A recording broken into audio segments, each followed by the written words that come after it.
Здруженијето на граѓани за нас се работи. Синоќа на плоштадот Магнолија организираше протестен собир поради загадувањето на воздухот во градот. На собирот Здруженијето ја презентираше платформата Петка за Битола, која предвидува мерки за решавање на проблемот со аерозагадувањето. Мерките се веќе доста повторувани и ние во наредниот период уште повеќе ги повторуваме. Тоа се 5 мерки кои ние популарно ги нарековме Петка за Битола.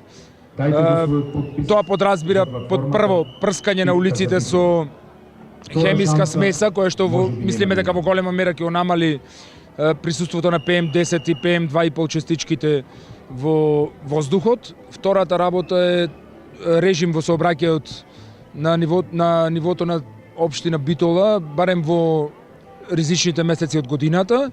Третата мерка е еколошки јавен превоз, кој што мислиме дека на град како Битола е нужно да се обезбеди. На собирот свое обраќање имаше и Александар Јовановски, на кој пред еден месец му беше диагностицирано малигно заболување на лимфните жлезди. Докторите викаат дека болеста е мултифакторна, дека за болеста сум претапил стресови. Сум јадел нездрава храна, сум дишал нечист воздух, сум имал немирен живот.